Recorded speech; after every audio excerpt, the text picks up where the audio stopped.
দিয়েছেন তোমরা আমার সৃষ্টি, পাশাপাশি হতে হবে তোমাদেরকে মুসলিম, এরপরে তোমাদেরকে হতে হবে পাক্কা মোমেন।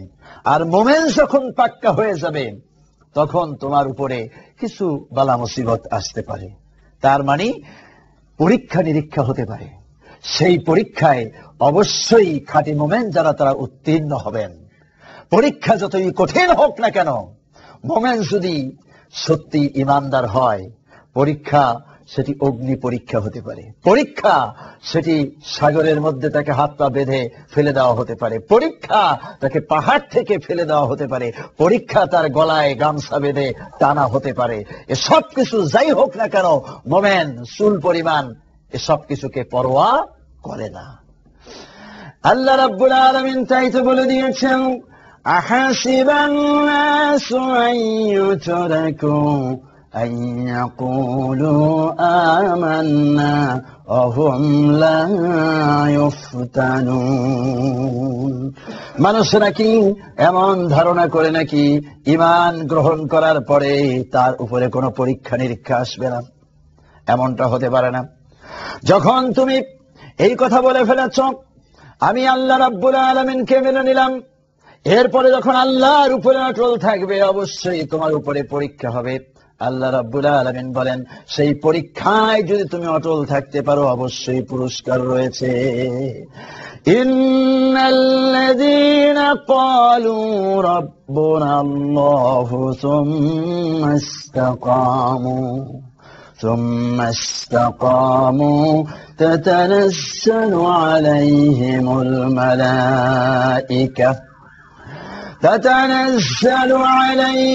الملائكة ألا تخافوا ولا تحزنوا وأبشروا بالجنة التي كنتم توعدون।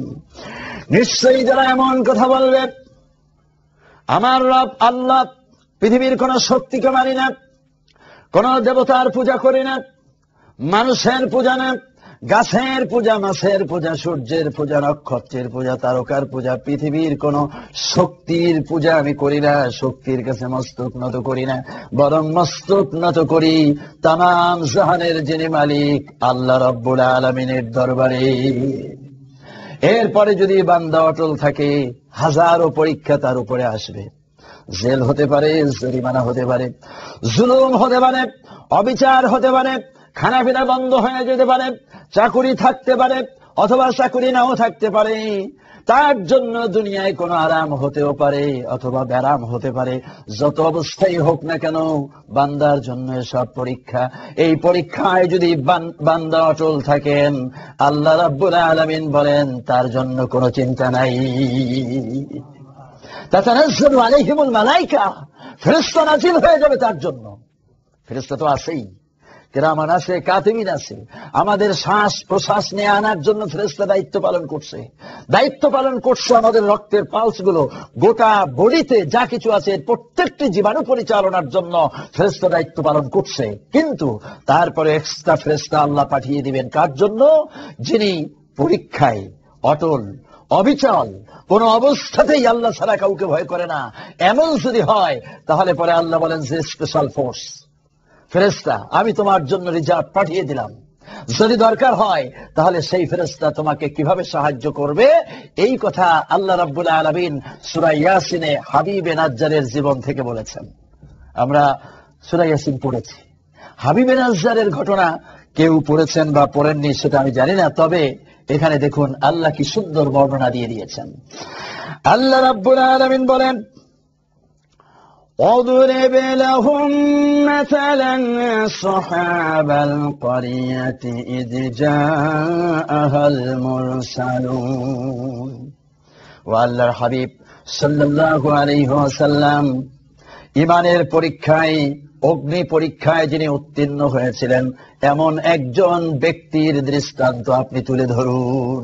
রাসূলকে বলছেন যে একটি উপমা মানুষের জন্য সেট করুন।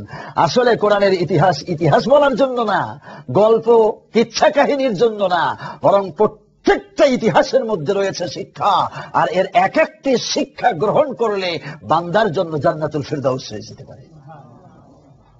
এটা আবার আরেকটা দৃষ্টান্ত দিয়ে আমি বলি। দৃষ্টান্তটি হলো এমন, বিশাল সাগরের মধ্যে ডুবুরিরা ডুবায়, এজন্যই ডুবায় সাগরের তলদেশে যদি চলে যায়, সেখান থেকে একটি মুক্তা যদি পাওয়া যায়, একটি মুক্তা তার জীবনকে ধন্য করে দিতে পারে। জীবনকে ধন্য করার জন্য এই দুনিয়ায় একটু বিলাসিতা আরামের জন্য সে মুক্তা কুড়ায়। কুড়াবার জন্য যখন নিচে চলে যায়, লক্ষ কোটি মন পানির নিচে বান্দা যখন সেজদা দেয়, সেখানে হাঙ্গর রয়েছে, কুমির রয়েছে, বড় বড় মাছ রয়েছে। হাঙ্গর কুমির থেকে খেয়ে ফেলতে পারে, মাছ থেকে গিলে হজম করতে পারে, এত বেশি পানির নিচে চাপে মরে যেতে পারে। কিন্তু তারপরেও মৃত্যুকে পরোয়া না করে জীবনকে মৃত্যুর মুখে ঢেলে দিয়ে সেই মানুষটি লক্ষ কোটি মন পানির নিচে যে মুক্তা কুড়াতে থাকে। একটি মুক্তা যদি পেয়ে যায়, জীবনটা ধন্য হয়ে যায়। ঠিক তদ্রূপ ভাবে আমরা এখানে যারা বসেছি, আমরাও একটি সাগরের মধ্যে মুক্তা কুড়াতে চাই। এটাও একটি সাগর। ওই সাগর আর এই সাগরে পার্থক্য হলো, সেটা হলো পানির সাগর, আর এটা হলো আল্লাহ রাব্বুল আলামিনের রহমতের সাগর। বলেন সুবহানাল্লাহ। মাহফিল আয়োজন যখন শুরু হয়ে যায় কোথাও, আল্লাহর রহমত সেখানে নাযিল হয়ে যায়। সেই রহমত শুধু কেবল শাহপরান এলাকায় নয়, বেতনাগিরির এলাকায় নয়, বরং গোটা এলাকা জুড়ে এই জমিন থেকে আকাশ পর্যন্ত আল্লাহর রহমতে ভরে যায়। আর সে আসিম থেকে রহমত ঢেউ খেলতেছে এই জমানে, এই জায়গার মধ্যে, এই এলাকার মধ্যে। বলি সুবহানাল্লাহ।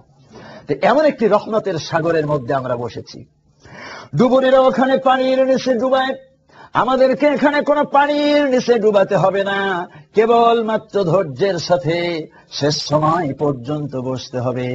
আর যদি অতটুকুন বসি, আল্লাহ রাব্বুল আলামিনের কোরআনের শিক্ষা থেকে, সাহাবায়ে কেরামের জীবনের শিক্ষা থেকে একটি মুক্তা যদি কুড়িয়ে বাড়ি ফিরতে পারি, তার উপরে আমল করতে পারি, ওই মুক্তা যেমন দুনিয়ায় ধন্য করে দেয়, এই মুক্তায় দুনিয়া ও আখিরাতে ধন্য করে দিবে।